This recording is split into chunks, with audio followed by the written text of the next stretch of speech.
فہرست میں موتلا سے چل کر ایک محترم شخصیت تشریف فرما ہوئی ہیں. میں پہلے انہیں صدا دیتا ہوں جنہیں ہم آپ اور ساری کائنات ادب محترم ڈاکٹر مجیب الرحمان صاحب کے نام سے جانتی ہے. خوبصورت غزل کا خوبصورت شاعر آپ کے دیا محترم ڈاکٹر مجیب الرحمان صاحب. السلام علیکم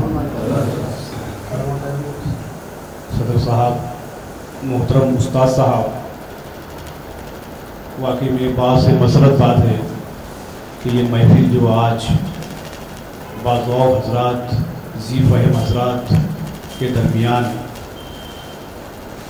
پہلی مرتبہ میں یہاں پر تشریف فرما ہوں, اور یہ ہم تمام کی ذمہ داری ہے کہ ہم ہماری زبان کو اسی طرح سے زندہ رکھیں, ورنہ آگے اس طرح کی پوزیشن بن سکتی ہے کہ وہ بے سہارا ہے تو گر سکتا ہے, وہ بے سہارا ہے تو گر سکتا ہے. ایک محبوب کے سہاروں نے گرایا مجھ کو, وہ بے سہارا ہے گر سکتا ہے. ایسی نوبت نہ آنی پائے, اس لیے ہماری سب کی ذمہ داری ہے کہ ہم ہماری زبان کو قائم رکھیں, زندہ رکھیں.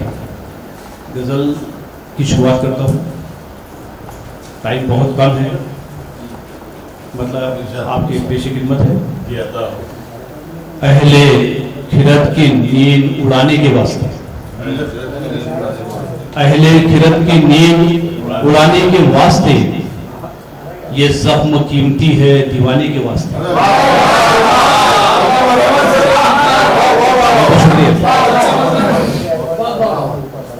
بہت اچھی مسرت محسوس ہوئی ہے کہ آپ شعر کو سمجھ رہے ہیں.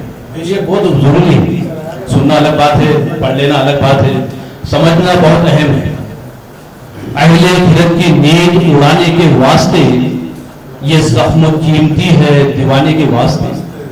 اگلا شعر, اپنی انانیت کو بھی قربان کر دیا, اپنی انانیت کو بھی قربان کر دیا, آپس کی رنجشوں کو مٹانے کے واسطے.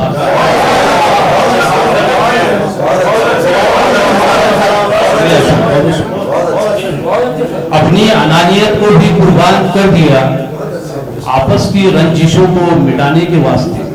اگلا شعر, کر کے ہزار منتیں ان کو بلا لیا, کر کے ہزار منتیں ان کو بلا لیا, محفل میں 4 چاند لگانے کے واسطے.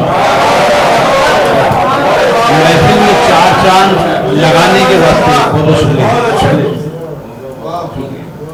نوازش ہے آپ تمام کی. پر نور جو چراغ تھے بھول کر دیے گئے, پر نور جو چراغ تھے بھول کر دیے گئے, اپنے دیے کو چاند بتانے کے واسطے. اپنے دیے کو چاند بتانے کے واسطے. اگلا شعر ہے, لو ختم ہو گئے ہیں سبھی ہرس کے غلام.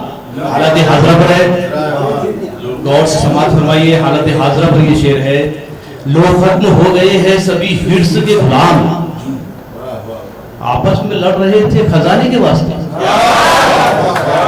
لو ختم ہو گئے ہیں سبھی ہرس کے غلام, آپس میں لڑ رہے تھے خزانے کے واسطے.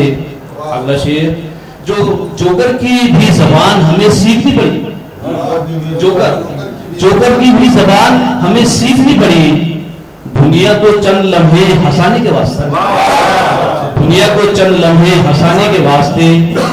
مکہ پیش خدمت ہے. سارا اثاثہ کھو کے بھی کچھ نہ ملا کمر, سارا اثاثہ کھو کے بھی کچھ نہ ملا کمر, ایک لذت حیات کو پانے کے واسطے, ایک لذت حیات کو پانے کے واسطے. بہت شکریہ.